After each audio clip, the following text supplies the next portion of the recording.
салом. хабарҳои муҳими радиои озодиро аз рӯзи душанбе 15 сентябр ман Хиромон Бақозода тақдим мекунам. дар Тоҷикистон волидони ҷавоне ки эҳтимолан дар марзи Сурияву Ироқ боздошт шудааст, мегӯянд бори аввал мешунаванд ки писарашон ба ҷиҳод рафтааст. Хосият Тоҳирова ва Юсуф Олимов, сокинони маҳаллаи Гулистони ноҳияи Шоҳмансур, чеҳраи писарро дар аксҳо шинохтанд, вале мегӯянд Аҳтам дар Русия буд ва ба бовари онҳо дар кадом сохтмоне кор мекард.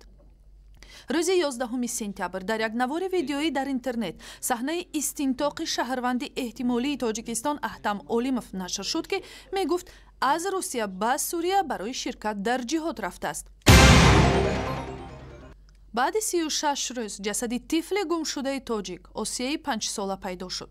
ҷисми беҷони кӯдаке ки 8 август нопадид шуда буд, дар як рудхонаи ҳисор ошкор гардид. дар ҳоле ки сабаби марги кӯдак ҳанӯз эълон нашудааст, модари Осия Назира диловар ва мегӯяд тифли ӯро куштаанд. санҷиши тиббӣ бояд хулосаҳои худро дар бораи сабабҳои марги кӯдак дар рӯзҳои наздик эълон кунад. рӯзи якшанбе дар пойтахт маросими дафни Осия баргузор шуд.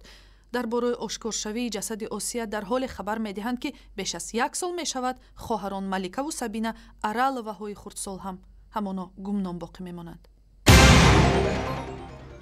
пахши навори видеои ҷанҷолбарангезе дар бораи ду зане ки дар танфурӯшӣ муттаҳам мешаванд мавриди баҳси шадид дар шабакаҳои иҷтимоӣ қарор гирифт.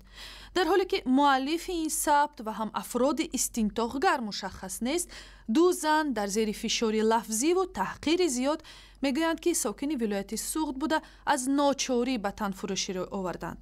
дар ин навор ду марде бо исми Зафарҷон ва Мурод занҳоро шадидан интиқод мекунанд, ки мусалмон ва тоҷик шуда бо кори шармоваре машғул шуданд. зимнан баъди нисфи рӯзи душанбе ин навор аз шабакаи интернет нопадид шуд. дар Тоҷикистон мавсими чиниши пахта идома дорад. имсол ҳам бо вуҷуди маъни истифодаи нерӯи кӯдак дар саҳро дар баъзе манотиқ дар чидани ҳосили пахта аз хизмати кӯдакону мактабиён истифода мешавад. хабарнигори радиои Озодӣ, ки аз яке аз хоҷагиҳои ноҳияи Ёвон дидан кард, шоҳиди кори кӯдакони синни мактабӣ дар саҳро шуд. айни замон мақомоти маҳаллӣ мегӯянд, ки ин кӯдакон дар соатҳои баъди таҳсил дар мактаб ба саҳро мебароянд ва аз ширкати кӯдакон дар дарсҳо назорат мешавад. хонандагон аксарият хеле падару модарашон хоҷигои деҳқонӣ доранд. баъди дарс ёрдам мераванд, яке дар давраи байна ёрдам рафтин нестанд.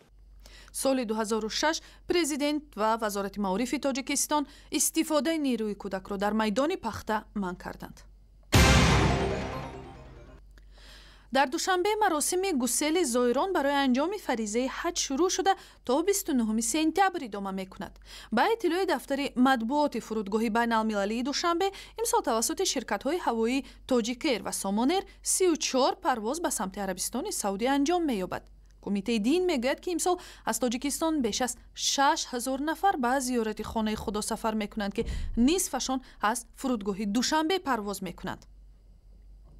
ва барои дарёфти ахбори бештар ба сайти интернетии радиои Озодӣ, шабакаҳои иҷтимоӣ Facebook, Twitter, YouTube ва ҳам замимаи радиои Озодӣ барои телефони ҳамроҳ муроҷиат кунед.